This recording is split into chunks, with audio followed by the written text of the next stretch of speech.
Can't hear you.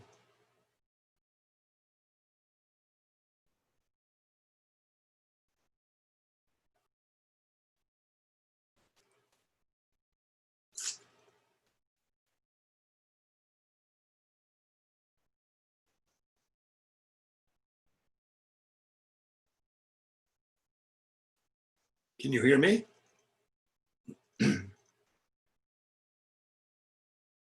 Yes, sir.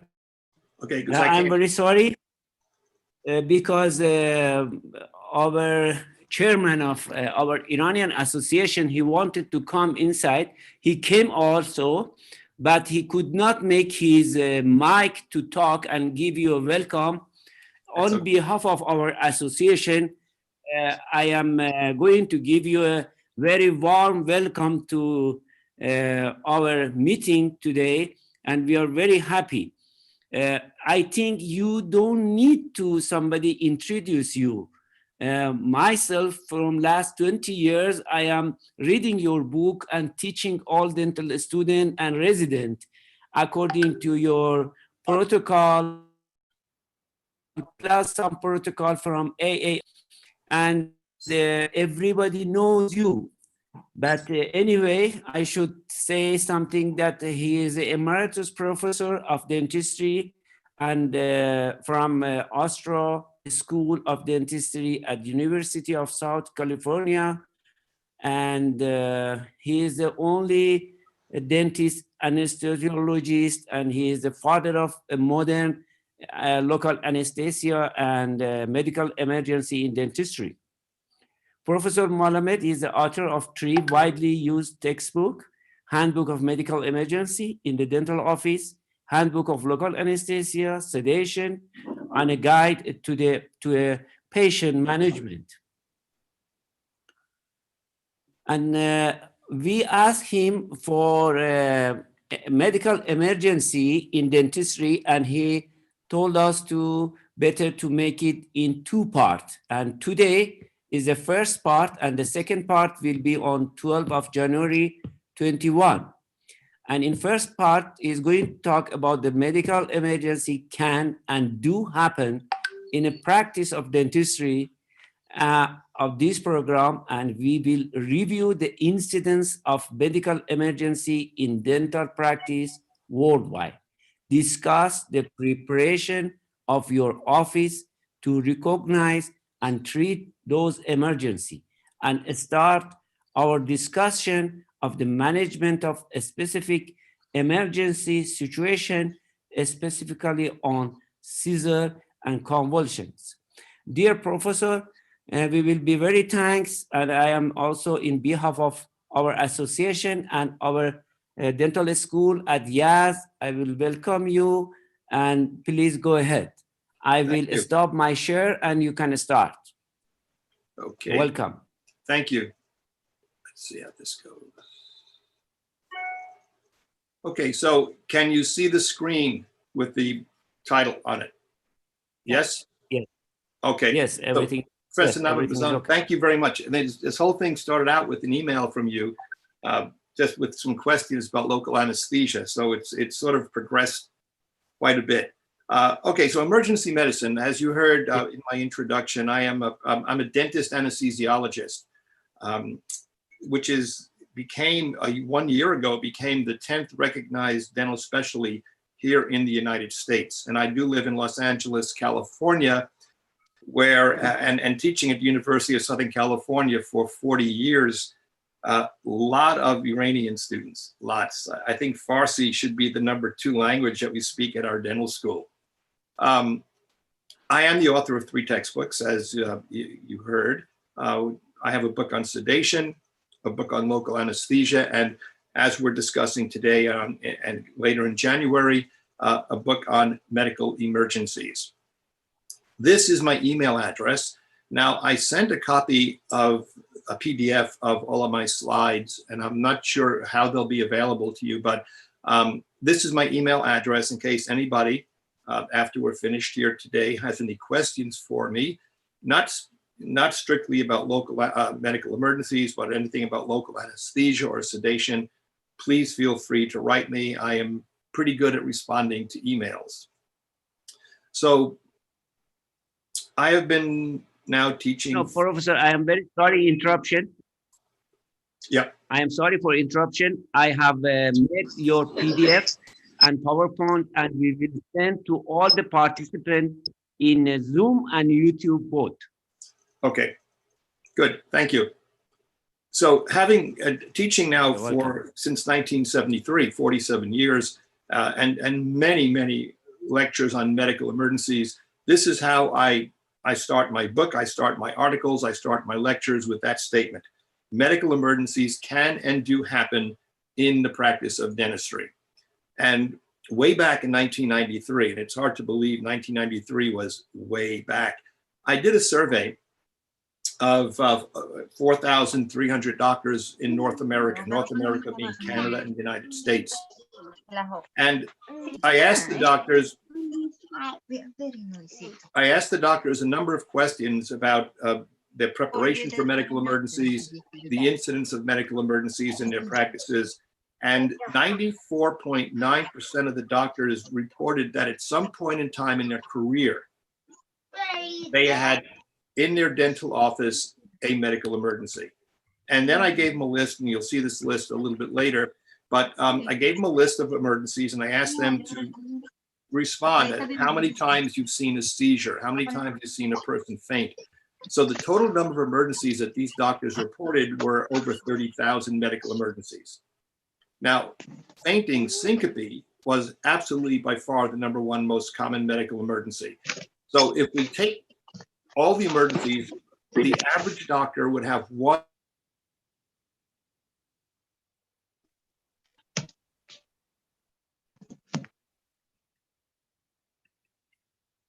No, Doctor, sir, please.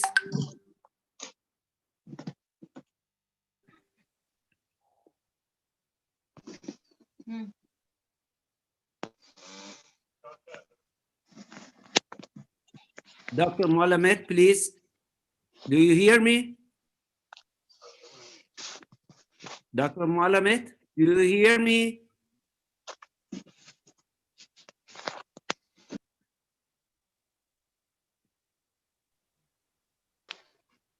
Dr. Malamed, you're muted. You're muted. Can you unmute yourself, sir?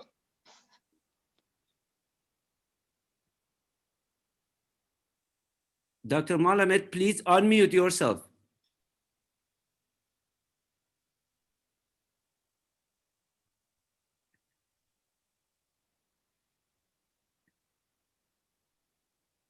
Unmute. Okay, can you hear me now? Can you hear me? Yes, yes. I'm so sorry. Okay, Yes, so yes. So let me go back and start this No, again. we are sorry. We are sorry because somebody was interrupted. Please, others, I'm asking please to mute your microphone, except the speaker. Thank you so much. Go Okay, ahead. now you can hear me, yes? Yes. You can hear me? Okay, so again, I started out by saying that medical emergencies can and do happen in the practice of dentistry. So back in 1993, I did a survey of 4,000 dentists in North America, the United States and Canada. And these doctors reported that in their careers, and the average career was about 14.5 years, they had seen over 30,000 medical emergencies.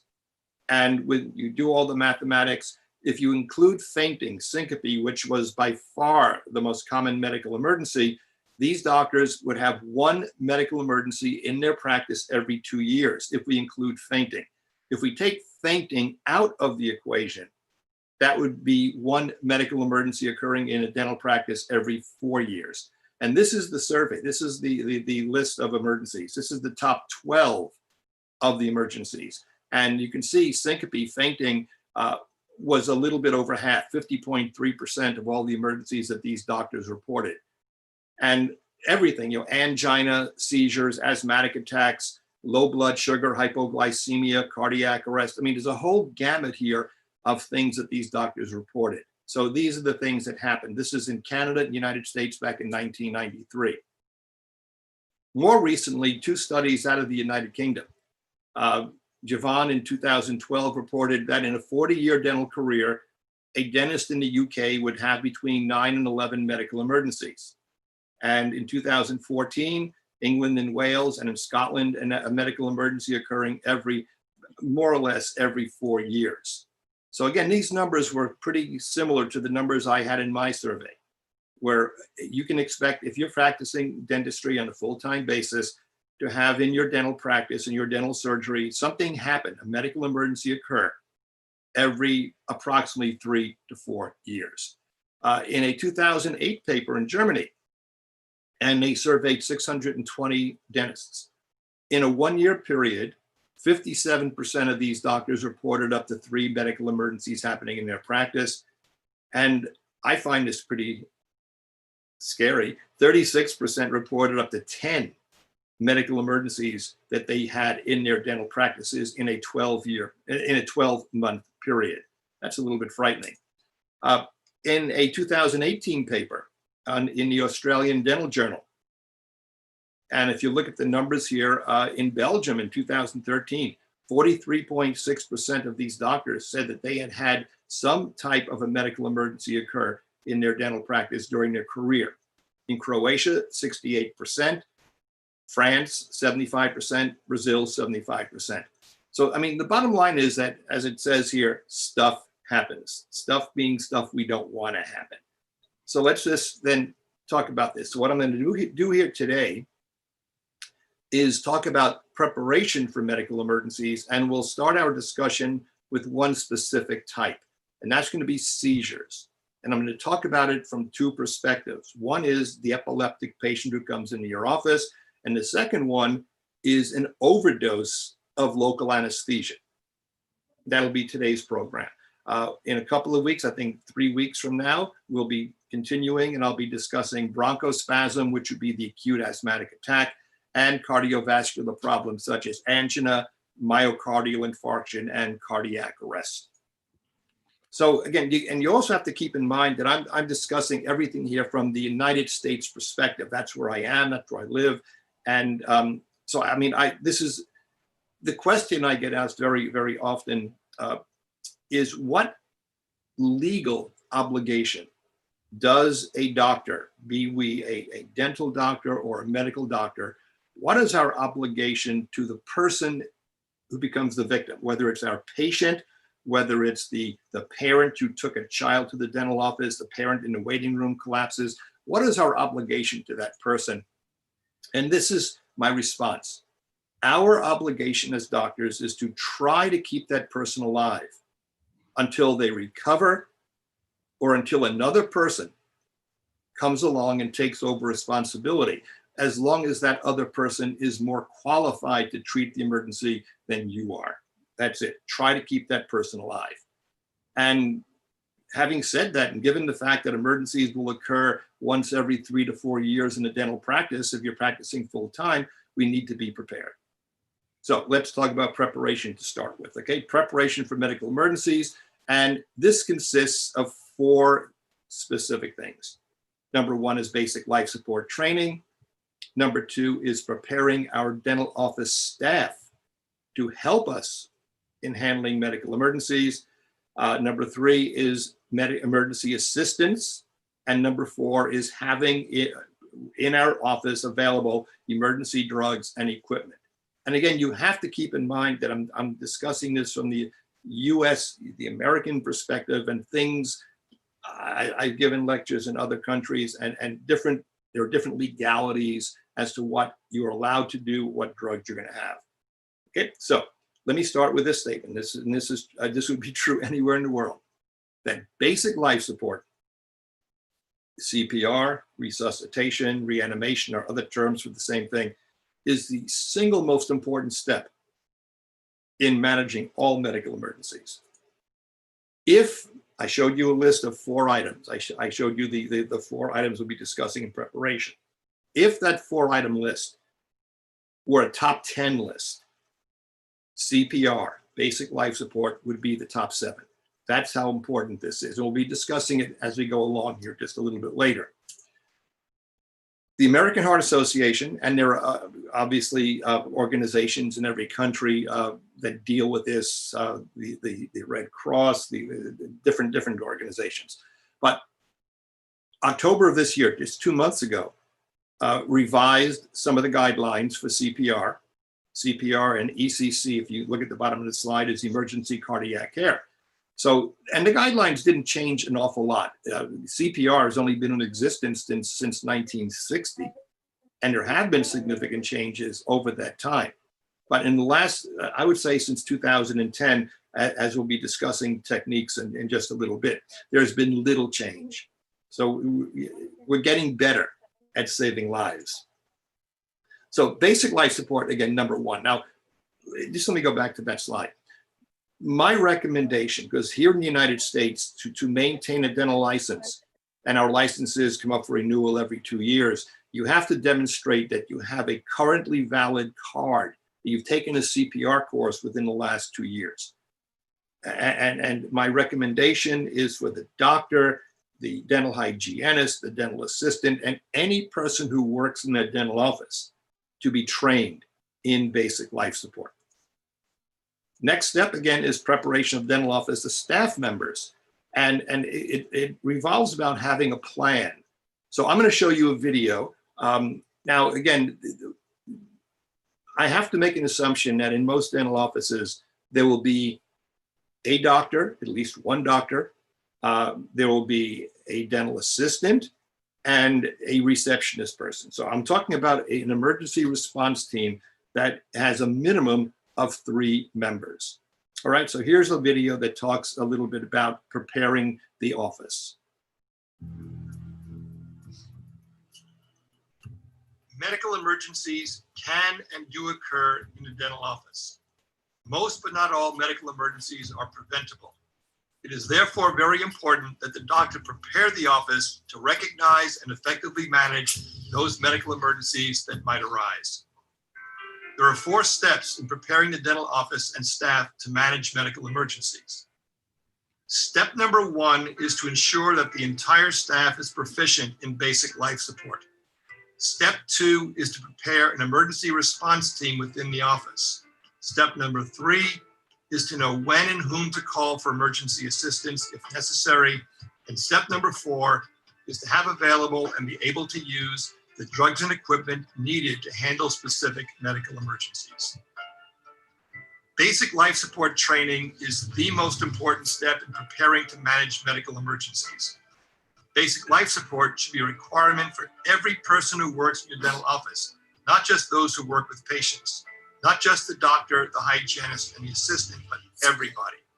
This should include the receptionist, the laboratory person, whomever works in the dental office. Basic life support training should be taken by the doctor and staff in the dental office annually. Most, but not all states require dentists and hygienists to be trained in CPR in order to be licensed to practice. Most of these states require CPR training every 2 years. This is adequate for licensure, but not adequate to ensure that basic life support can be done properly when needed. Once every year, every dental office should train every employee in basic life support, as this represents the most important step in preparing for medical emergencies. The second step is to prepare an in-office emergency team. This team consists of minimally 2 people, preferably 3. Member number 1 will be the person who is first on the scene of the emergency. This may not always be the doctor. It could be the hygienist, the receptionist, or even a dental assistant. Whomever arrives first automatically becomes member number 1. Member number 1 of the team stays with the victim. Don't leave a person alone during a medical emergency unless you absolutely have to. When you realize a medical emergency exists, the first thing you do is yell for help. Then immediately implement the steps of basic life support: positioning, airway, breathing, circulation as necessary. That's member number 1. Member number 2 of the team, again, this can be anybody on the staff, is the person who, when they hear the call for help, will first get the stuff. The stuff being the oxygen cylinder, the emergency drug kit, and the automated external defibrillator, the AED, and bring them to the site of the emergency. Member number 3 is actually all the remaining members of the office staff. When the doctor arrives on the scene, he or she becomes a leader of the team. Possible tasks for other members of the team include designating someone in the office to make the phone call for 911, emergency medical services. If you work in a multi-story building, you will have one person go to the lobby of the building and await the arrival of the ambulance and escort them to the dental office. Have the elevator waiting in the lobby to save time. If other staff are available, they could assist in basic life support, monitoring vital signs, administering oxygen, prepare emergency drugs for administration, or stand in the background and record everything that is happening at that moment. So the basic emergency team in a dental office consists of 3 people. Member number 1, the most important person, the first person on the scene, stays with the victim, calls for help, and administers basic life support as needed. Member number 2 brings the stuff, the emergency kit, oxygen, and the AED to the scene of the emergency.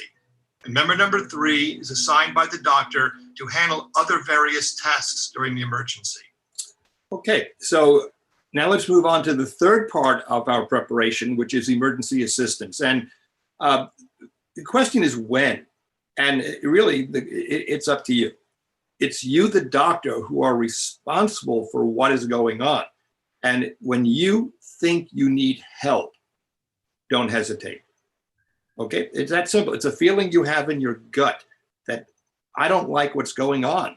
Something is wrong and I don't know what it is, or I know what it is and I don't like it. You make that telephone call. And I don't have the time to go into a lot of detail here, but I have been involved from an expert perspective in too many cases where the doctor had a medical emergency, felt he or she could handle it, and couldn't. And they waited too long, and unfortunately for the patient, they passed. So, it's easy to say 911. We think of 911 as a universal number, but absolutely that is not true. Even though 911 is used in many places in the world, you can see the screen right here. The numbers for emergency, EMS stands for Emergency Medical Services.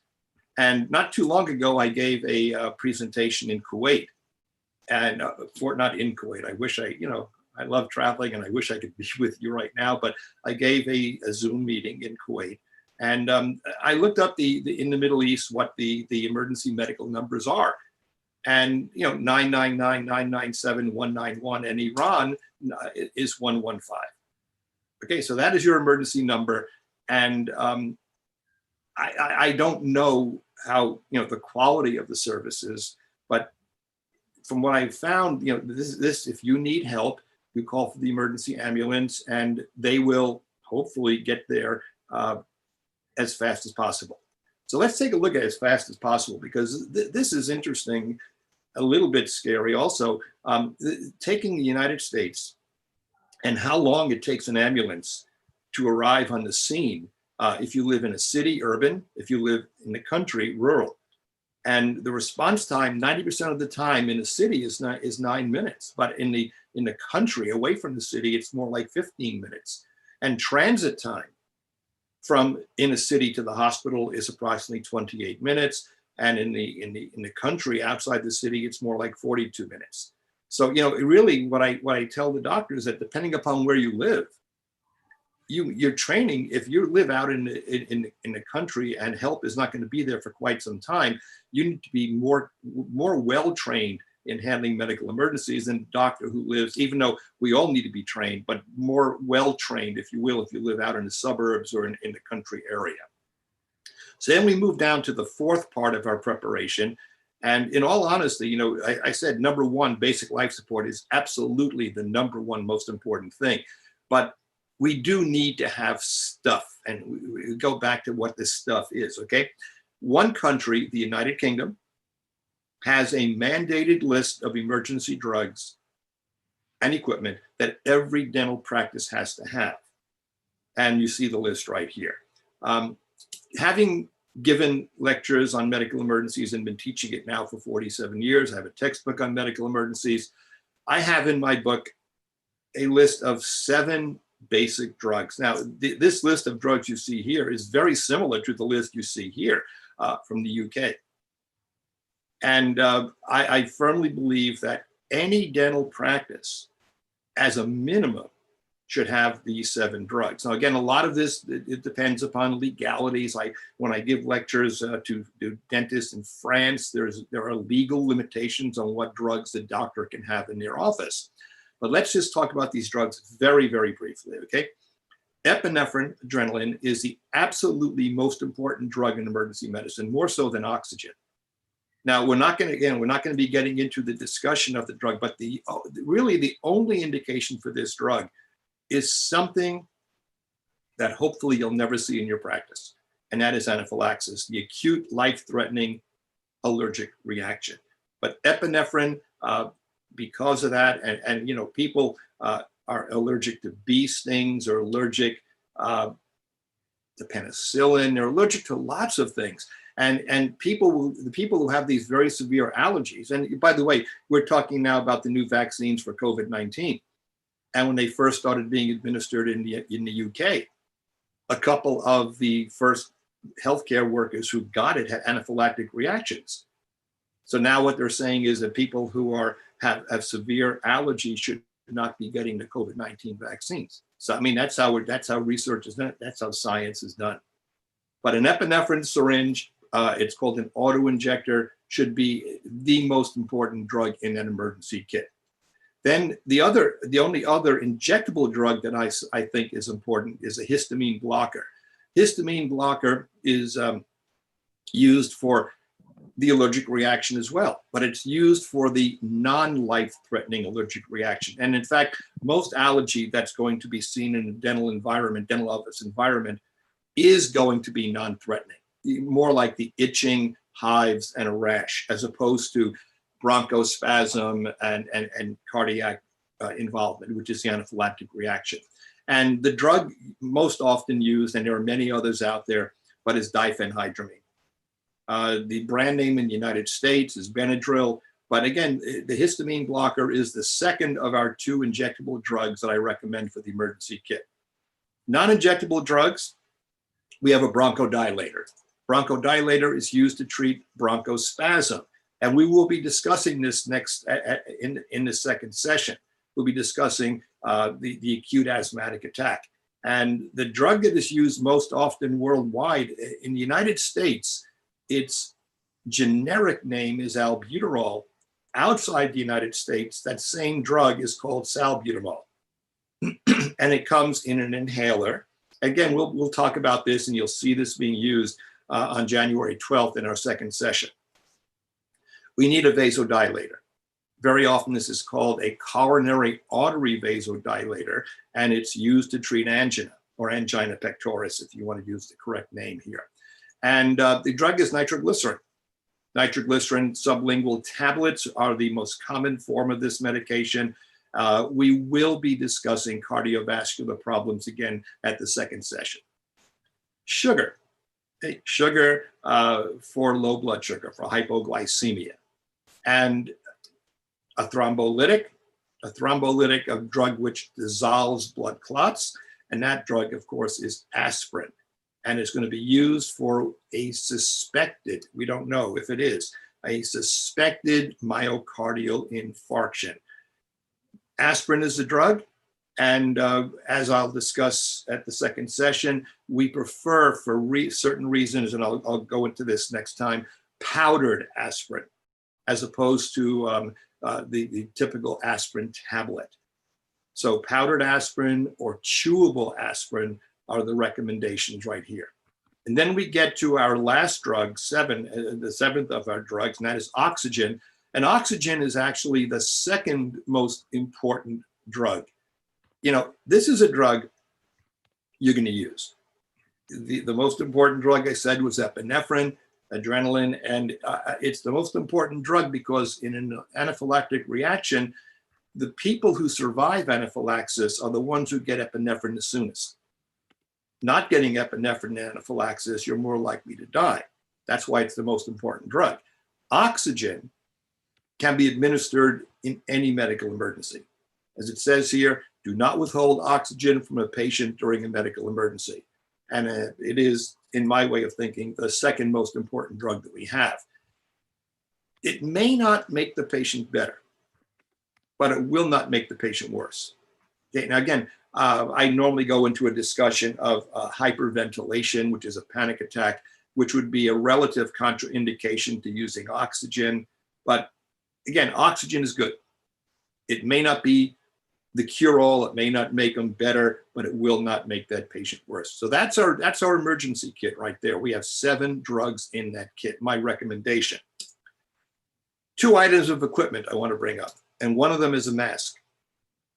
And learning how to, when you take your CPR course, learning how to maintain an airway, which we'll be talking about in just a little bit. Nobody wants to do mouth-to-mouth ventilation, especially in today's world with the chance of picking up COVID-19 or other infectious diseases. Learning how to use a face mask properly. And the other thing, and again, this gets into what the availability in countries and such, but I have been an advocate of automated external defibrillators going back to the 1980s. And for a very, very simple reason, they save lives. And we'll talk about cardiac arrest on the 12th of January. All right, so let's go now to how do we handle that medical emergency, and let's go back to these guidelines. Now, even though the guidelines are from October of 2020, what you see in the screen, the letters P, C, A, B, and D, go back to the year 2010, when the American Heart Association updated their guidelines. They made a change, because in the old, let's go back to the old days, okay, before 2010, we always taught you it was airway, breathing, and circulation, right? It was airway first, then breathing, and then circulation. But they made a big change. They said the first thing to do is to assess the circulation, then assess airway and breathing. So what I want to do is go over these steps for you. Okay? And this is, again, basically the algorithm is right here. So let's talk about P stands for positioning, C is circulation, A is airway, B is breathing, and D stands for definitive care. If the victim is conscious, P, position. Okay? If they're conscious, and we'll be discussing the anginal patient with angina, the patient with a myocardial infarction. We'll be discussing bronchospasm. These are conscious persons. Any position that person is comfortable in is appropriate. You see on the left-hand side of the slide. If a person is unconscious, and our definition for unconscious is a lack of response to sensory stimulation. And back in the CPR classes, you take the mannequin, you shake the mannequin, no response. The most common reason a human being becomes unconscious is the brain is not getting enough blood. Blood contains oxygen, blood contains sugar. Without exception, we place the unconscious patient into a supine position, the picture on the right. You want them parallel to the floor, the chest and the head parallel to the floor with the feet elevated slightly, and dental chairs are perfect for that. If you notice on the right-hand side, the lower part of the chair where the feet are is slightly up. So this is, again, supine position for any patient who's unconscious, and any patient who is conscious, any position that person feels comfortable in. The next step is circulation, to check, is the heart pumping blood? Now, in a conscious person, there's no need to do this. The fact that I'm sitting here talking to you, it means that my brain's getting enough blood, which contains oxygen. I'm talking to you, so my airway is open. But in the unconscious patient, you physically have to do this. And we check the carotid artery in the neck. If there is no pulse in 10 seconds, as you see on the right-hand side of the slide, we start doing chest compression. And just to bring it up right now, I'll bring it up again next time. Leaving a patient in a dental chair is absolutely appropriate. There is no reason to place that patient onto the floor if they're in a dental chair to do chest compression. We then assess the airway, we assess breathing. Okay, so let's talk about that.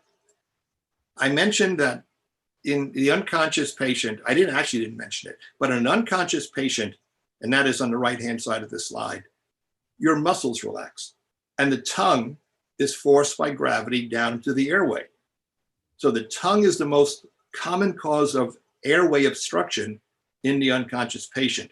And to me, this one step right here, which is head tilt chin lift, on the left-hand side of the slide, you put your fingers under the mandible, the other hand on the forehead, and you rotate the head back.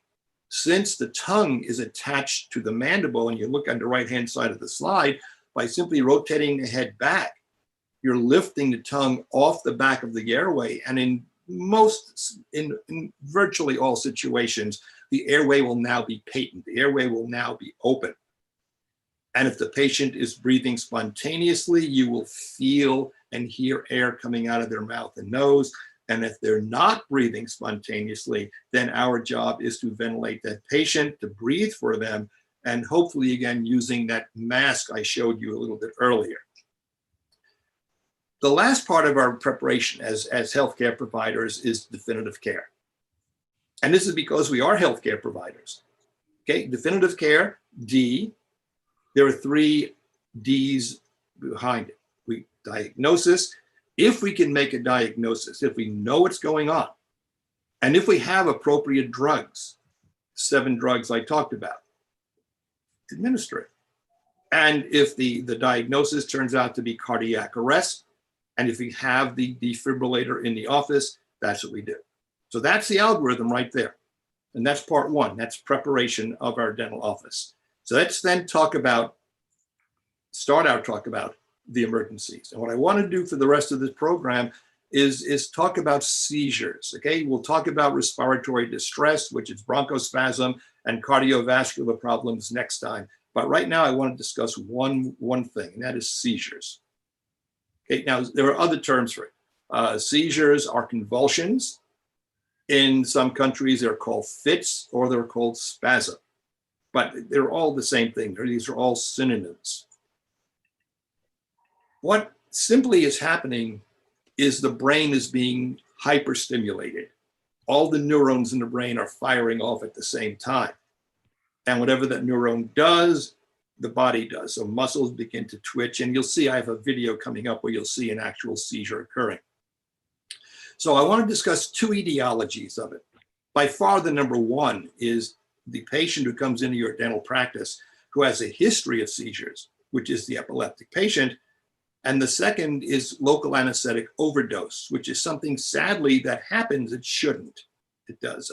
And you know, I give, in addition to the lectures on medical emergencies, I give lots of programs, lots of lectures on local anesthetics. And I always start my program with that statement. Local anesthetics are the safest and the most effective drugs in all of medicine for the prevention and management of pain. But if you notice, there's a little, after the word safest, there's that little green asterisk, and it says they're safest when used properly. And unfortunately, sometimes they're not used properly. So let's talk then about overdose, okay? Overdose, local anesthetics. An overdose of a drug, any drug, occurs when the blood level of that drug in what is called its target organ gets too high. So what is a target organ? A target organ is the place in the body where a drug exerts a clinical action. So with the group of doctors I'm talking to right now, if you do sedation, we're giving CNS depressant drugs. The target organ for a drug like midazolam or diazepam is the brain. You have to have a high enough concentration of that drug in the patient's brain to get your sedation or to get general anesthesia.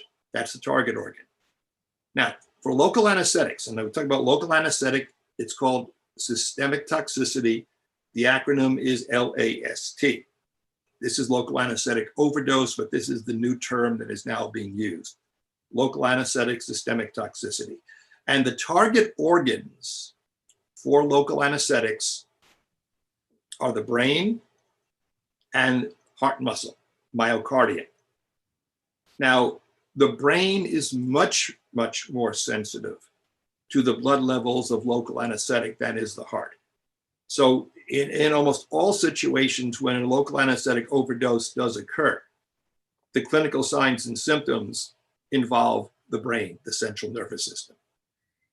And a seizure, what we call a tonic-clonic seizure, is the classical clinical manifestation of an overdose. And you see that horizontal line, it says seizure threshold.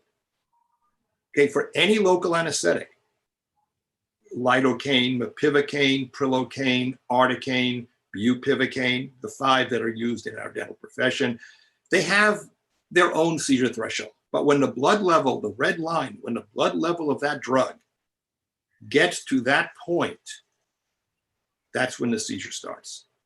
Now, how safe are local anesthetics? So the green line that I drew in there, you know, if you're treating a patient and let's say it's an adult patient, okay? Somebody who weighs more than 30 kilos, not really an adult at 31 kilos, but more than 30 kilos. The blood level, we're far away. You're putting in 3, 4, 5, 6, let me exaggerate, 7, 8 cartridges, but you're doing it properly, right? You're aspirating before you give the injection, you're injecting slowly. We are very far, the green line, we are very, very far away from an overdose. Okay, so that's the safety of these drugs when used properly. But if for some reason, and I'll give you the reasons in a moment, the blood level does get to that line, that patient will convulse. Again, that is the usual manifestation of a local anesthetic overdose, is a seizure. So one way of having this happen, and it's not by far not the most common, is to administer a cartridge of local anesthetic intravenously. Intraarterially would be almost impossible to do because arteries have very muscular walls, and getting into an artery, the artery tends to close down. So that's not going to be possible. But giving the drug intravenously, because veins are larger, veins don't have muscular walls, will produce a very rapid elevation in blood level. And a seizure will occur almost immediately, literally within seconds in that patient.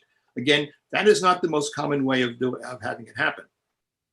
The most common cause of a local anesthetic overdose is administering and administering properly too much of a plain local anesthetic. By plain local anesthetic, I'm talking about a local anesthetic that has no vasoconstrictor. So I'm not sure what you have, but most countries have mepivacaine 3%. Okay, plain. It's a very good drug. Okay, but if you put too much of this drug into a patient who weighs under 30 kilos, the blood level is going to rise, and it will not rise immediately. The seizure will normally start about 10 minutes after the last cartridge of the drug was administered. So here's we did this little video. We have a dentist here who's administering lots and lots of local anesthetic to this child. And well, let's see what happens. He's given, let's say, 5, 6 cartridges of local anesthetic. Drug has no vasoconstrictor. So what's happening is, well, she's nice and anesthetized right now. He's going to start working. But he gave her injections in the maxilla and the mandible, and the drug is now being absorbed into the cardiovascular system from multiple places in her mouth. And unbeknownst to him, the blood level is now rising. And about 10 minutes after the injection, right about now, it reaches that seizure threshold, and she starts to convulse. Okay, so that exactly is what is going to happen. A local anesthetic seizure will stop when the blood level in the brain falls below that line. Now, how does that happen? It happens because during a seizure, and we'll discuss the epileptic seizure in just a couple of seconds, blood is still circulating. In fact, blood pressure goes up and heart rate goes up during a seizure. So even though the seizure threshold were above that horizontal white line, as the blood is redistributed from the brain to other places in the patient's body, the blood level falls. And when the blood level falls below that line, the seizure will stop. Most local anesthetic-induced seizures will last for approximately 1 minute. If it's ever happened, it's a very long minute. but they normally last for approximately 1 minute. So we'll discuss the management in just a couple of minutes. Okay, we're going to talk about the epileptic patient first, because the seizure you see with a local anesthetic and the seizure you see from a patient who has epilepsy are identical. So let's then talk about the epileptic individual. And again, I can't go in, because of the time factor, into a lot of detail here, but this is a slide I've been using. One of the most common etiologies of seizures in a dental office, and again, in big letters on top of that slide, it is the person who has a history of seizures, the epileptic patient. On the bottom, you see local anesthetic overdose, and it's on the bottom because I firmly believe that if you are careful in giving local anesthetics, if you aspirate, if you inject slowly, when you're treating children, small children, you know that you can't give them the usual adult dose of the drug, that local anesthetic overdose should be preventable in almost all situations. So let's then go back to our epileptic patient. And one of the things that you want to know is, when a seizure starts, an epileptic patient has an area in their brain where there are damaged neurons. And when neurons are damaged, they get hyperexcitable. And that hyperexcitable neuron, for no apparent reason, will just spontaneously fire off. And that starts the seizure. It's like a fuse on a stick of dynamite being lit. Now, let's say, and make believe I'll be the patient, okay? Let's say that this area of damaged neurons is in what is called my visual cortex. So my aura is I see rainbows. Okay, I see rainbows. That's how my seizure starts. And I know from my history that I have about a minute before I fall to the ground unconscious and start convulsing. So what the aura does is it gives that person a chance to get into a safe place. If I were walking down on a concrete sidewalk and I had my aura, well, I don't want to have a seizure lying on a concrete sidewalk because I could injure my head. But I see an area where there's grass. It gives me a chance to go over and lie down on the grass. So find out what the aura is. It's always the same for that person. The seizure will always begin in that same place. It could be a smell they smell. It could be noise or music that they hear. But find out what the aura is. And once the aura occurs, you're not going to stop the seizure at this point in time. It's going to happen. But what you want to do is prepare. And what you're going to do is get out of their mouth. Get all your stuff, whatever you have in your mouth, get it out as fast as you can. And the seizure is going to happen. You're going to keep that patient in the dental chair. So I'm going to show you, we're going to talk about managing both the epileptic and local anesthetic overdose seizure. But I want to start out by showing you a video in just a moment of a lady in a hospital who has uncontrollable seizures. She's going to have brain surgery where they're going to try to go into her brain and attempt to basically destroy, damage, ablation is what it's called, the area where the neurons are damaged. She has not had the surgery yet. So you'll see what can happen in a moment. But again, keep in mind that in an epileptic patient, okay, most of their seizures, we call them grand mal. The grand mal, by the way, is a lay term. The actual name is a generalized tonic-clonic seizure. They stop. And most of these seizures in epileptic patients do not last for more than 2 to 5 minutes. And as I said earlier, most local anesthetic seizures will stop in approximately 1 minute. Now again, 2 to 5 minutes, 1 minute, times vary, and it's a very, very long 1 minute. I mean, it seems like time is just going on forever. So here's what's happening during the seizure. The brain is being stimulated. As I mentioned, first thing is that all the neurons in the brain now are firing off. There's also stimulation of breathing, which is good. Patients are actually breathing more effectively during a seizure. And there is also an increase in blood pressure and heart rate. And it says next to it so-so because If your blood pressure and heart rate are normal, and let's say a blood pressure of 120 over 80 goes to 190 over 100, it's not great, but it's not bad. But what if your patient has hypertension and they start out with a systolic blood pressure of 190 and it goes up to 290? The risk is that something up here in the brain, a cerebral artery could pop and they could have a bleed inside their brain. That's why it says so-so. But the most important thing is that it's all about central nervous system stimulation. That's what's producing the seizure. So our management is based upon what I showed you earlier, properly positioning the victim, assessing circulation, airway, and breathing, and then definitive care.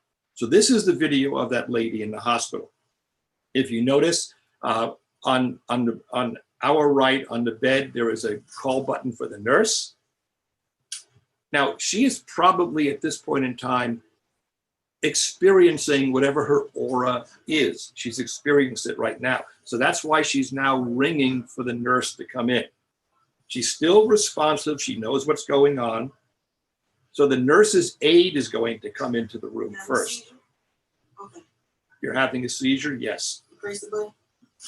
Okay, Okay, so now she is going to call for the nurse to come in. Now, what's happening with the patient as we're watching is that more and more neurons are being stimulated. So from that one little area, it's now spreading and spreading and spreading. And what you're seeing right here is the motion. Can you send the nurse? She's having a seizure. Okay. The motion you're seeing right now is involuntary. More and more neurons are firing off. And watch what's going to happen right now.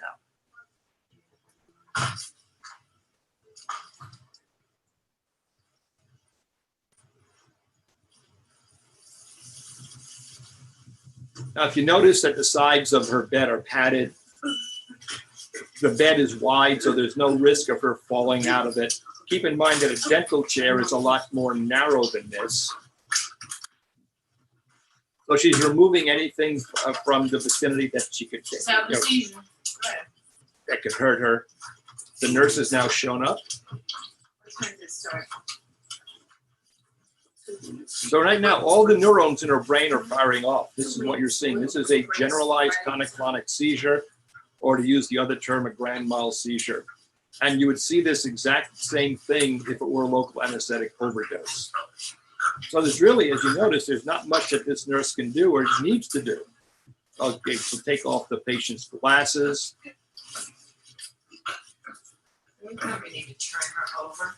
They're going to rotate her, turn her onto her side. We'll talk about that in just a little bit. And you can see that the actual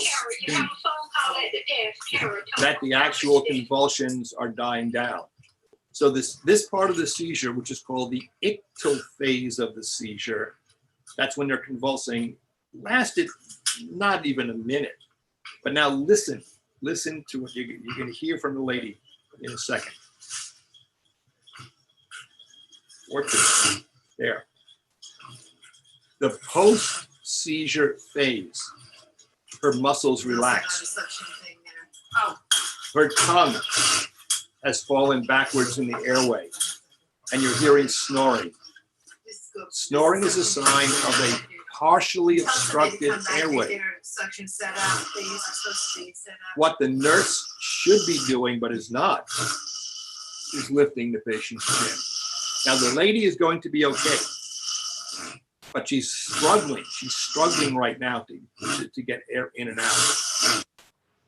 So again, a very simple thing would be to just lift her chin up and she would be fine. I'll let it run just a little bit longer because I want you to see how she does recover. This, by the way, is the most dangerous part of the seizure, not during the seizure, but once the seizure is over. Okay, so now she's a little bit better. She's recovering, still snoring. Watch now, right there. Look, all of a sudden, her breathing's better. She's still not really alert, but her breathing has gotten a lot better. Okay, so our goal during the seizure is to prevent injury. And as I mentioned earlier, we're going to leave the patient in the chair, but given that the dental chair is narrower than that hospital bed, we're going to have one of our people standing by the patient's arms, one by the patient's legs, and holding gently. You don't want to prevent them from moving, but you want to just hold on gently, okay? Nothing goes in the mouth. This is something that is different from what many of you, including myself, were taught. We were taught to put tongue depressors wrapped in gauze into the patient's mouth. No, there's no reason to. Think about this. Epileptics have seizures at home and there's nobody else around.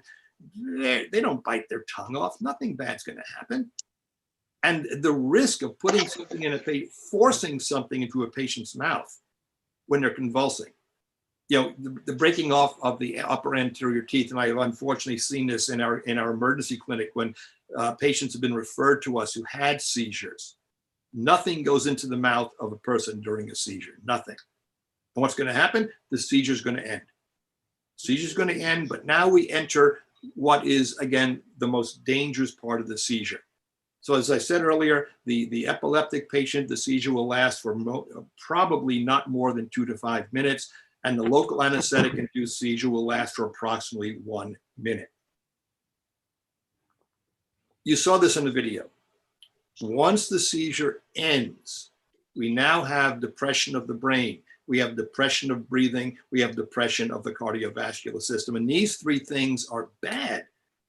Okay, the post-ictal phase is more dangerous. This is when most morbidity, injury, and most mortality, death occur in the post-seizure phase. So what we have to do once the seizure is over is reassess. We're going to keep them in a supine position. We're going to check for circulation. It'll be there. The fact that that lady was snoring, it means that it's airway and breathing that we have to assess. And as I said earlier, what we have to do is simply maintain her airway. Head tilt, chin lift is the only thing that that nurse had to do. She was okay in spite of the fact that it wasn't done.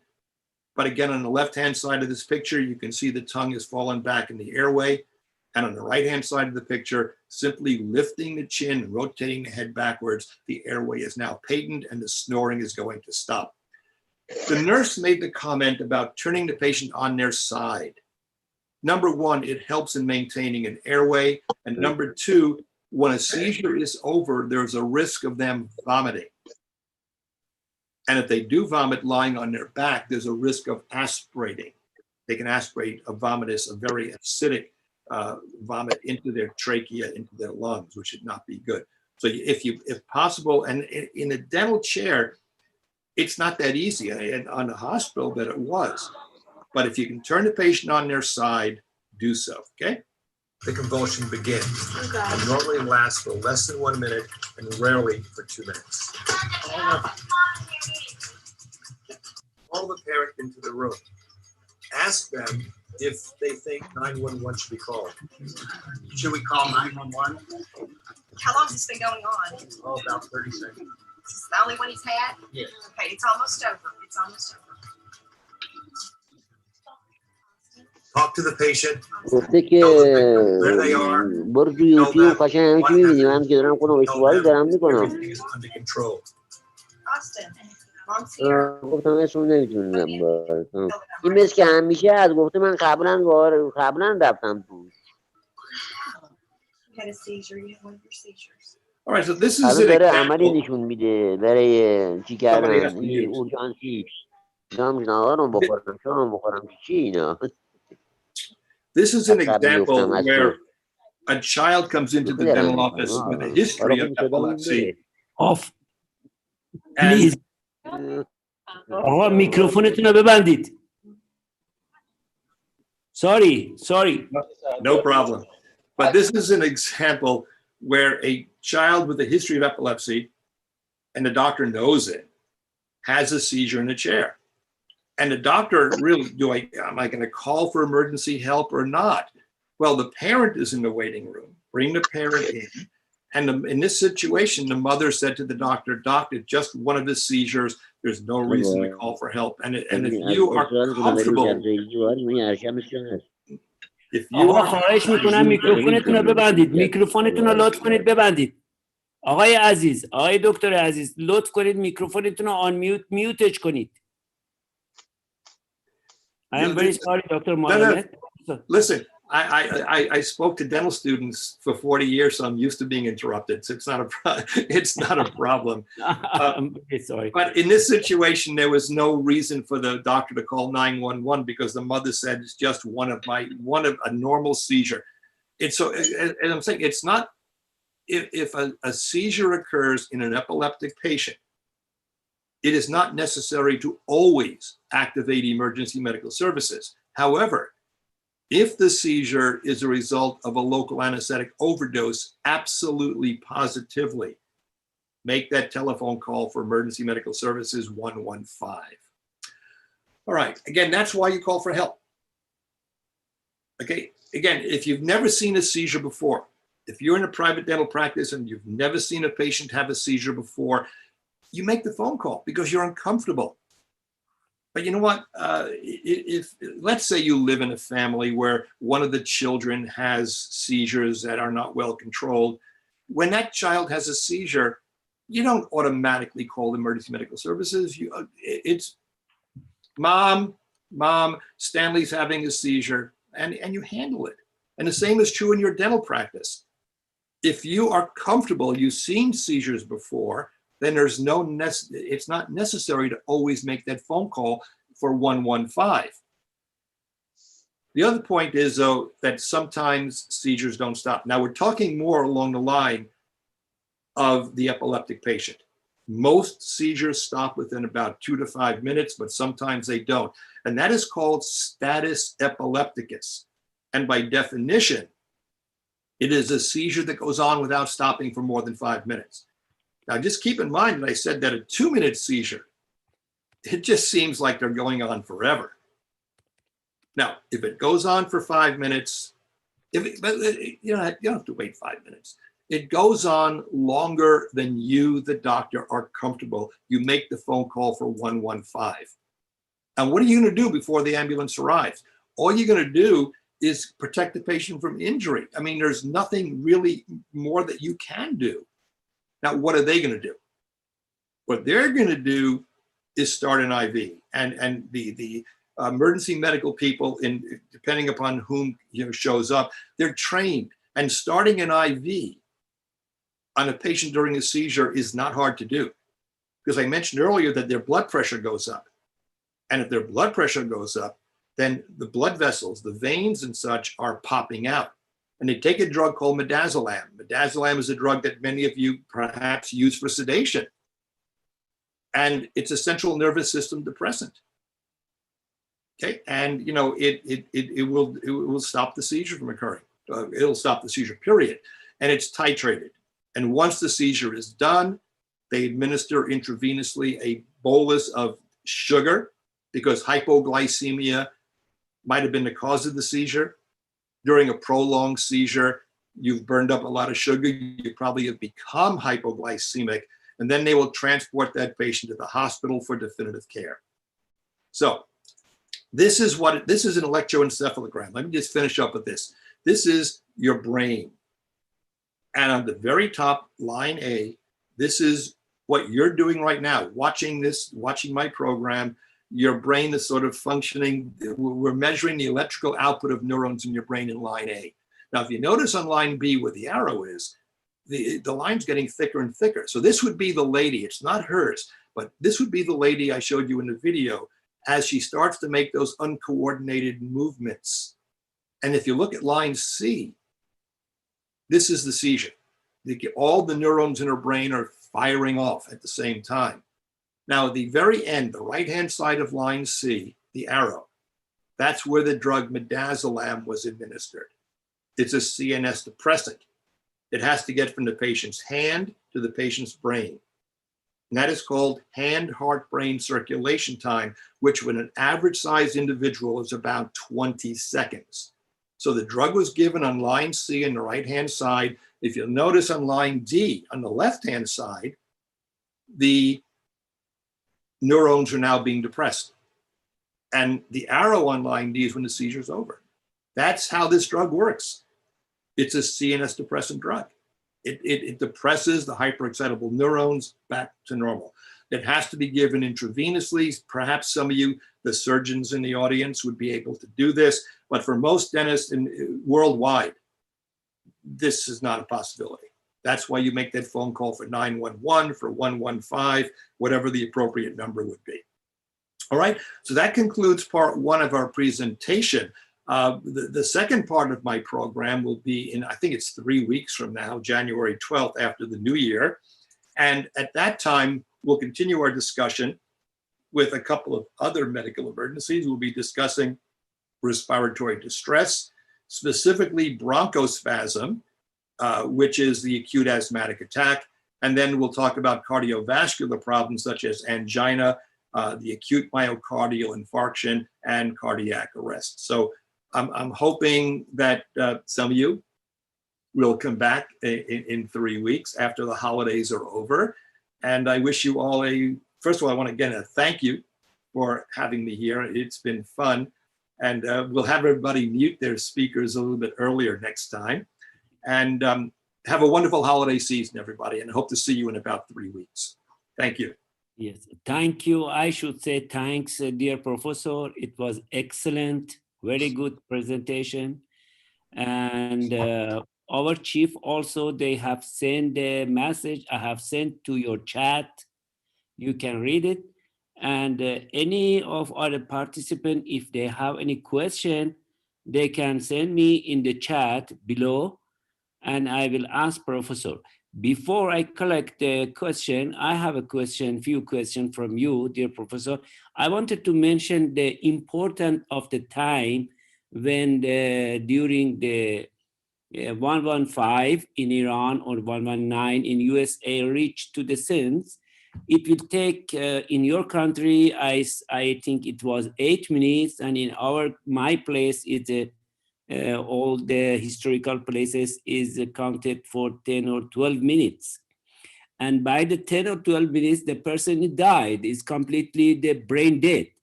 And what we encourage all the dentists and students to do CPR only, even if you don't want to do mouth-to-mouth breathing, you just do the compression. You don't leave the compression and ask the EMS to come with the AED. This treating is very important for managing this case of cardiac arrest. And the second question is regarding when is the best time to give the injection of midazolam once we found that there is a patient is going to have a seizure. And I will be thanks, and I will collect some of the question. I will ask you later. Thank you so much. Okay, well, you're an oral surgeon, are you not? Yes, I am maxillofacial. So, okay, so as I said, certain dentists, oral surgeons specifically, are more competent in doing venipuncture. So I would say that in your hands, the oral surgeon, well, number one, you probably are using sedation on a lot of your patients. And if you're using midazolam, think about this. If you're using midazolam as a sedative on a patient with epilepsy, they're not going to have a seizure because you're giving them the drug that you're going to be giving them to prevent it, to treat it. But let's say you're not sedating that patient, and you don't have an IV line, you don't have a line in. I would say as a surgeon, once that patient has their aura, since you're not going to be, the seizure is going to happen. I would say at that point in time, if you have the training and the equipment, I would say start the IV at that point in time. But again, for most of the dentists, I think, who are listening, most dentists worldwide, they're not oral surgeons. They're general practitioners. And most dentists don't start IVs ever. And that in that situation, it makes no sense even to discuss that. You simply make that phone call for 115. But again, in your hands, the specialist, I would say, when the aura starts, if you don't have an IV already started, start the IV at that point in time. And I would say maybe with a catheter, flexible catheter, because if you put a metal needle in, the patient moves their arm, then you're going to lose your IV. I probably wouldn't give them the drug right then, because the seizure will probably stop all by itself. It's only when you have the feeling it's not stopping, then you go ahead and you titrate that midazolam in. Okay, that's the best answer I can give you. Yes, thank you. And is it this midazolam, it will be effective as diazepam IV? Yeah. And midazolam, usually in the case of seizure, it's difficult to give IV for the dentist. And it is effective IM as IV of diazepam or not? Well, first of all, before midazolam, which is back in 1980, before midazolam, diazepam was the preferred anticonvulsant drug. It was also the drug we used in sedation, if you go back that far. But midazolam is better. It's better as a sedative. It's better. It produces better amnesia, but it's also a better anticonvulsant drug. But neither of these drugs given intramuscularly, IM, they're not going to work because it takes too long. So that's what I'm saying. If you can't get an IV started, if you don't have the availability, make that phone call for 115. Because these drugs given IM in the arm or in the leg are not going to stop a seizure soon enough. They take at least, I would say, when we give IM midazolam for sedation, it takes at least 10 minutes to see any clinical effect, and a half an hour before the drug works as well as it's going to. And by that time, if it were a seizure, the patient might have passed by that time. So no. Make the phone call for 115. Yes, and what is the maximum dose they can use? Because dentists, they are not very familiar for this. And it is also a respiratory depression. It can give a respiratory depression. For prevention of the respiration or apnea, what is the maximum dose they can use? Okay, so let's go back to what I just said. You're only going to use this drug midazolam if you can start an IV. And if you give a drug IV, there's no dose, you titrate. The same way you titrate with sedation. You don't always give a patient 5 milligrams of midazolam. Some patients need 10, some people need 2. You slowly titrate the drug to clinical effect.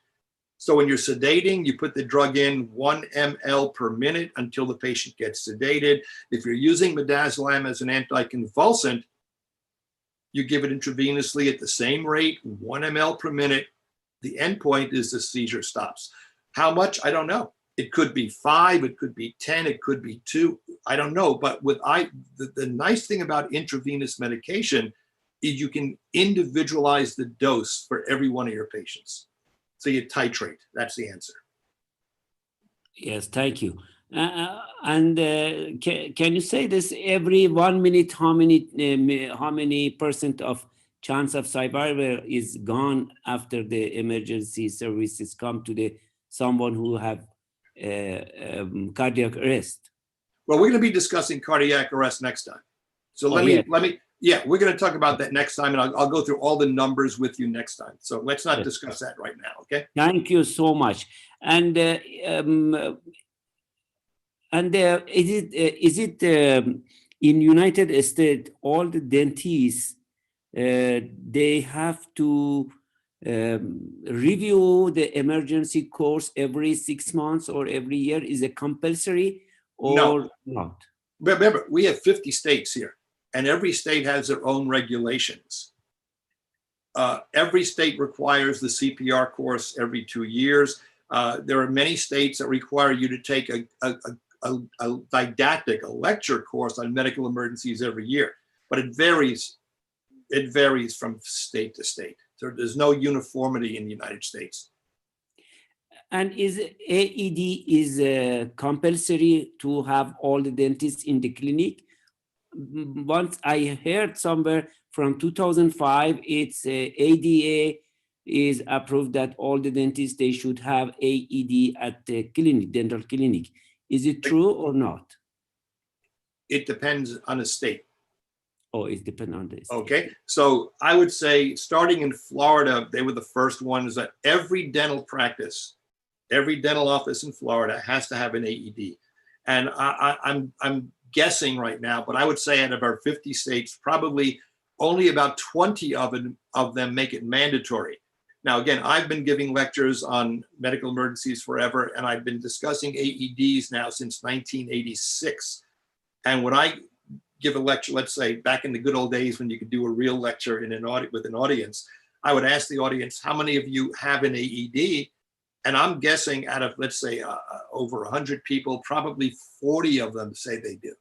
So in other words, they understand that even though the state of, let's say, California, the state of California does not require me to have an AED, I understand how important an AED is, and I'm going to have it in my office.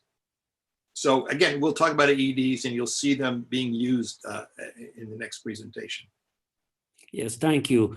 Somebody asked, in your book, you are written for the injection of adrenaline for shock, anaphylactic shock is 1 in 2000, 0.3, 0.03, or if it 1 to 10,000 is available, you should give the IV. But I saw your presentation, you was given 2000 also is available. Is it in the pre-injection completely is available, or they have to make their own self? Okay, so in most countries, again, I don't know what specifically is available in Iran, but epinephrine is available in what is called an auto injector. It's preloaded. Yes. It comes in 2 concentrations, 1 in 1,000, which is for a patient who weighs more than 30 kilos, and 1 in 2,000 for patients who weigh under 30 kilos. Okay, so in other words, it's dose dependent, depending upon the weight of the patient. The 1 in 10,000 epinephrine is only used intravenously. It's really the only use of that is in cardiac arrest. Okay, now again, in your situation as a surgeon, you could either use the auto injector 1 in 1,000, or you could start an IV and give 0.3 milligrams of the 1 in 10,000. But the auto injector is the way virtually all doctors go. The 1 in 10,000 is primarily used in treating cardiac arrest. Yes, thank you so much. Any other question? If anybody want to Yeah, Dr. Alireza, I had a question. Yes, please go ahead. Some of our friends from India also, they are participating. India. And thank you. Okay. Yeah, in fact, Dr. Malamed, we have around 12 of our people from our unit. We have 4 faculty members from the Department of Oral Surgery here in Gurgaon, India. And I have 9 of my residents attending your program. We all have read all your books, at least 2 of them very thoroughly. Wait, there are 3. I want you to buy all 3. Yeah, we will get with the sedation one as well, sir. Okay. I had a question, sir. Yes, sir. Sir, normally in the condition of angina pectoris, we have been advising people to either use isosorbide dinitrate or nitroglycerine. But in your presentation, you just told us that chewable aspirin tablets should be used. No, aspirin tablets. Not for angina. Not for angina. Okay. I missed that. For MI. Yeah, for an MI. It's still nitroglycerin for the acute management of angina.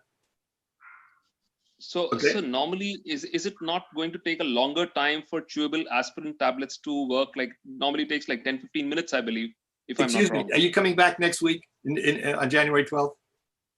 Certainly, yes. My entire unit is going to be there. Okay. So can you wait 3 weeks? I'll give you the answer in 3 weeks. Thank you. Okay. It's very good. Thank you. Thank you. And one more question also from somebody is it better to put in the drug box in the clinic, dental clinic for the general dentist, not for the specialty, to put the spray of nitroglycerin or tablets? Okay. The spray has a much longer shelf life. Yes. The tablets, once the bottle is open, the nitroglycerin evaporates. And if you open a bottle of nitroglycerin and take out, let's say there are 25 tablets in a bottle, you take out 1 or 2 tablets to give the patient, within about 12 weeks, there's virtually no more nitroglycerin left in those tablets. But the spray, it has a shelf life in the United States of 3 years. Now, the reason most dentists, most patients don't use the spray is the cost. Our drug system here in this country is all screwed up, okay? But a bottle of nitroglycerin tablets is, I'm making up a number, it's going to cost you $10. A spray is going to cost you $200. So if you think logically about, you know, about finances, the tablets make a lot more sense. Yes. Now you go to Canada, and the tablets and the spray cost exactly the same. You know, so it depends upon, I would say to you that if the nitroglycerin spray is available at a decent, you know, low price, the spray is a better way to go. Okay? Yes. Thank you so much. My I make pleasure. you tired. We are really happy to have you. And in advance, I give you congratulations and many, many happy of New Year's, and enjoy your life and be healthy. Yes. And hope to have you in Iran on face. We will see That would you be in nice. our association, our Congress in Iran. Thank you so much. I want to ask one question of the Indian contingent. Yes. What Please. time is it? What time is it now? It's midnight, sir. It's midnight. It's almost 12 o'clock. Okay, so good night. Thank you so Good much. night, Good sir. night. I'm going to have my breakfast right now. So that's the fun part of this whole thing, how we can communicate at all different times. It's amazing. I will see you all. You say inshallah, right? God willing, inshallah. Inshallah. Thank you so much. In 3 weeks. Thank you all very, very much. Thank you so much. Thank you so much. Okay. خیلی ممنونم از همه که تشریف آوردید. انشاءالله جلسه بعد بیشتر حتما بیاین که خب خانم دکتر نازیله شهباز از شیراز هم که تشریف داشتن. کاش که خانم دکتر شما هم صحبت میکردید، هنوز پروفسور نرفته. اگر حرفی چیزی دارید خانم دکتر صحبت کنید. One of our chief from Shiraz, I think you have heard about the Shiraz, the Persepolis. Oh, absolutely. Yes, she is here. I don't know whether she is hearing my, she's got, Dr. Nazila, do you have my voice? سلام آقای دکتر. سلام، حالتون چطوره؟ خوب هستی؟ متشکرم، خیلی شما ممنون. میخواین صحبت کنید انگلیسی چیزی به پروفسور بگید؟ Actually, it was a pleasure for me to have Professor Malamed, but actually, I don't know how to say. It was a nice and perfect presentation, and I enjoyed that. And I hope looking forward to seeing him in face. In Shiraz, actually, I like to have him in Shiraz next year. Hopefully, after the without COVID. corona. Let's get our vaccines. Yes, after the vaccine. Yes. Thank you so much, Dr. Nawab. خواهش میکنم. Thanks. You're welcome. Scheduling this nice program. And this, Thank you. Thank you so much.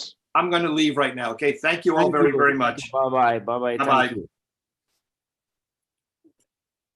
خیلی حالا دکتر رفتن دیگه خودمونی شد. من از همکارا خواهش میکنم که این آقای دکتر مالمد واقعا خیلی زحمت کشیده توی این رشته بی‌حسی و اورژانس ها. مثلا سدیشن ایشون از سال 1996 اصلا ایشون به وجود آورد.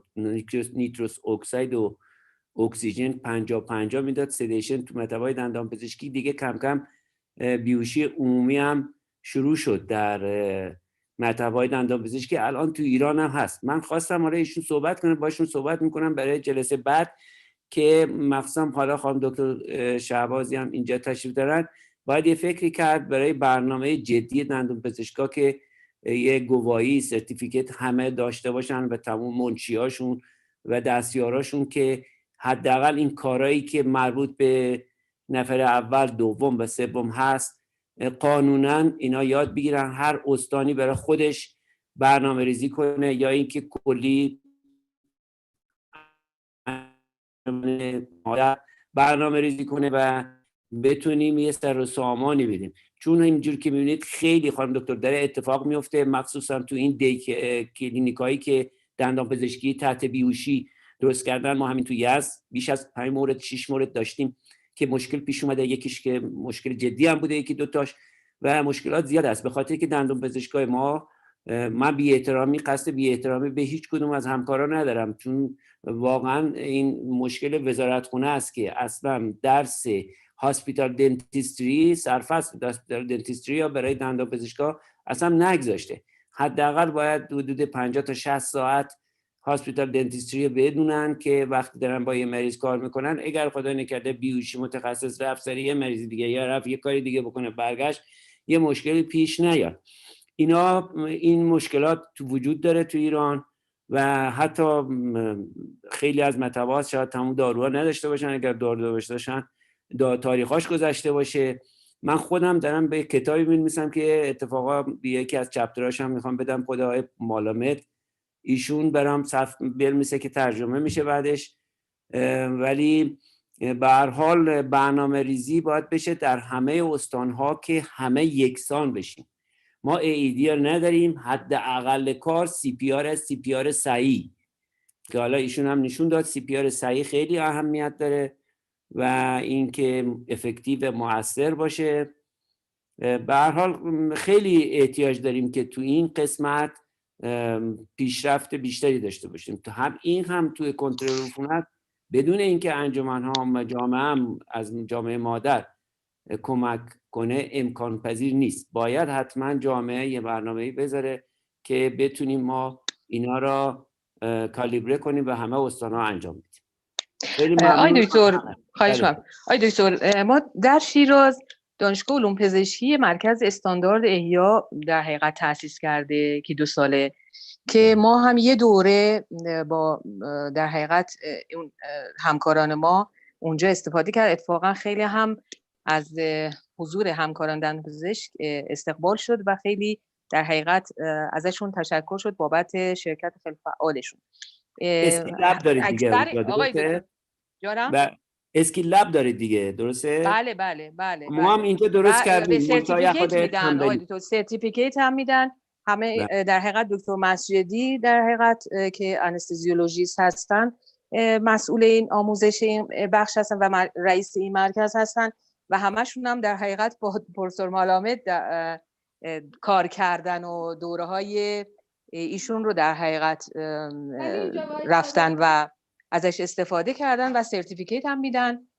منتها خب به مقداری بله ما ان شاءالله دوباره این قسمت رو به خاطر کرونا یه مقداری دوباره این مشکل ما پیدا کردیم، وگرنه برنامه ریزی شده بود برای اینکه ما به صورت در حقیقت ویژه اختصاصی برای دندان پزشکا این دوره ها رو با همکاری خیلی خوبی که این مرکز با ما داره و خود دکتر مسجدی این رو برگزار کنیم. انشالله که خورده وضعیت بهتر بشه ما بتونیم انجامش بدیم. بله 100%. ما هم به خاطر همین کووید برنامه داشتیم خانم دکتر. منتها من حرفم اینه که این اجباری بشه. بله. هر سال رینیو باید بشه، باید معاونت درمان بیاد مطب‌ها، هم از منشی‌ها و هم دکتر ببینه این سرتیفیکیتش تاریخش گذشته یا نه، چون فرار یادش میره و هر سال عوض میشه. من برنامه ریزی کردم خودم، ولی احتیاج داریم که انجمن جامعه ساپورت کنه که از طریق وزارتخونه‌ها به معاونت درمان‌های استان‌های مختلف بده که این کار به صورت اجبار باید انجام شه. بعد انجمن هم بیاد. الان من شنیدم خیلی اشخاص خصوصی دارن این کار رو میکنن، دلیل نداره اشخاص خصوصی کنن. من خودم 20 ساله دارم این امرجنسی مدیکال تو دانشگاه درس میدم، خیلی هم مطالعه کردم. خودم حتی امریکا هم که رفتم 2 تا از کلاس‌های ایشون رو دیدم، همه کلاس‌هایی هم که برگزار میکنن مجازی شرکت میکنم. یه ماه پیشم توی اکتبر ما چی داشتیم؟ یه برنامه 10 روزه با انجمن جراحان فک و صورت امریکا. تمام پروتکل خانم دکتر داروها رو به قدری اینا اومدن با اکسل برنامه‌ریزی کردن که این کامپیوتری کامل با تمام عکس، حتی دارو که میخوان بشکنن اگر میخوان بردارن مقداریشو با هم اندازه‌گیری همین به صورت عکس توی کامپیوترش به محضی که مثلا میبینه اسپاس میزنه، اسپاس رو میاره جلوش که چیکار بکنه. 1 2 3 4. این نرم افزارم رو من گرفتم، حتی همونجا گرفتم، خریدم همونجا، اونم رو آوردم. باید ترجمه بشه خانم دکتر، وقت میگیره، ما کسی نداره، باید اینا رو فرصت زیاد میخواد، واقعا فرصت میخواد به مدیریت درست. اینا رو به صورت خیلی دقیق اگر ما به صورت برنامه کامپیوتری و اکسل درستش کنیم، همه دندون پزشکا کشور میتونن ازش استفاده کنن. حالا این اون بحث BLSش الان مهمتره. من از BLSش خیلی الان مهمتره، یعنی اولویت اینه که بله BLS یه خورده 100%. بله BLS و بله ان شاء الله. در صورت با خیلی ممنون از برنامه‌ریزی خوبی که شما دارین و وبینارهای خوب و مفیدی که شما دارین، ارتباط خوبی که به هر صورت با این اشخاص بزرگ دارین، صاحب نظر دارین، ان شاء الله این همکاری ها و این برنامه‌ریزی ها خیلی بهتر بشه و سراسری بشه و اون صحبتی هم که شما فرمودین ان شاء الله پیگیری کنیم، هم شما در یزد هم ما در شیراز در جامعه مرکز، ان شاء الله که بشه امکان پذیر بشه، حداقل برای BLSش این امکان پذیر بشه که بشه برنامه‌ریزی خوبی کرد. خیلی ممنون دکتر، لطف کردین، متشکرم، استفاده کردم از همه. خیلی ممنونم، تشکر، خداحافظ شما.